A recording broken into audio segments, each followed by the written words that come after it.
বাংলাদেশের একমাত্র প্রবাল দ্বীপ সেন্ট মার্টিন। দেশে যতগুলি পর্যটন স্থান আছে তাদের মধ্যে অন্যতম এটি। সৌন্দর্যে পর্যটকদের মন্ত্রমুগ্ধ করে রাখার মতো ক্ষমতা আছে এই দ্বীপের। আকাশ এবং সমুদ্র যেন একসাথে মিশেছে এখানে। অনেক নারিকেল পাওয়া যায় বলে কয়েকজন আরব বণিক এর নামকরণ করেছিলেন নারিকেল জিঞ্জিরা। চট্টগ্রাম থেকে দক্ষিণ পূর্ব এশিয়ায় জাহাজে যাতায়াত করার সময় সেন্ট মার্টিনকে বিশ্রাম নেয়ার স্থান হিসেবে ব্যবহার করা হতো। ধারণা করা হয় তখনই এই দ্বীপ মানুষ শনাক্ত করেছিল। ধীরে ধীরে রাখাইনরা এই অঞ্চলে এসে বসবাস শুরু করে। তারা ছিল মূলত মৎস্যজীবী। পরিশ্রমের পর ক্লান্তি দূরীকরণের জন্য তারা অনেক নারকেল গাছ রোপণ করেছিলেন। প্রথমে প্রায় 13টি পরিবার এসে এখানে বসতি স্থাপন করেছিল।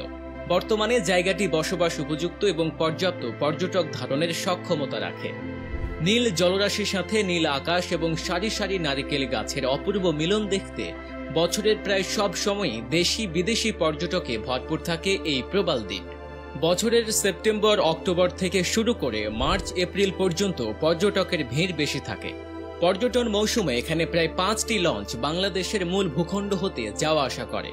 সেন্ট মার্টিনের অন্যতম আকর্ষণ হচ্ছে এখানে ঘুরতে এলে সাইকেল চালিয়ে সমুদ্র উপভোগ করা যায়। একপাশে সবুজ নারিকেল গাছের সারি এবং অন্য পাশে নীল সমুদ্র এক অন্য অনুভূতি যোগাবে।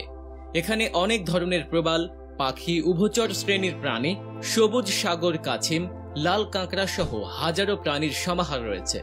সেন্ট মার্টিনের আরেকটি অন্যতম আকর্ষণ হচ্ছে সামুদ্রিক খাবার। সমুদ্র তীরবর্তী অঞ্চল বলে নানা পদের সামুদ্রিক খাবারের আয়োজন করে থাকে হোটেলগুলি। সেখানে অন্যতম সুস্বাদু একটি খাবার হলো কচি ডাব। সেন্ট মার্টিন গেলেন অথচ সেখানকার একটি ডাব টেস্ট করলেন না, তাহলে সব সময় মনে হবে কিছু একটা মিস করে ফেলেছেন। তাই সেখানে ঘুরতে গেলে অবশ্যই ডাব টেস্ট করা উচিত। সেন্ট মার্টিনে ঘুরতে গেলে অবশ্যই 2-3 দিনের থাকার ব্যবস্থা এবং পরিকল্পনা করে যাওয়া উচিত। সেখানে থাকার জন্য আধুনিক অনেক হোটেল সহজেই পাওয়া যায়। Blue marine resort, paradise resort সহ আরও অনেক ধরনের থাকার জায়গা অনায়াসেই পাওয়া যায়। তবে ছুটির দিনে পর্যটকদের ভিড় থাকে বলে যাওয়ার আগে থেকেই হোটেল বা রিসোর্ট বুকিং করে রাখা ভালো।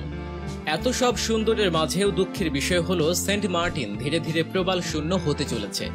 এক সমীক্ষায় দেখা গেছে 2045 সালের মধ্যে জায়গাটি একেবারে প্রবাল শূন্য হওয়ার আশঙ্কা রয়েছে। আর তার পেছনে মানুষই দায়ী। আমরা সৌন্দর্য উপভোগ করতে পারি ঠিকই, কিন্তু সুন্দর রাখতে পারি না।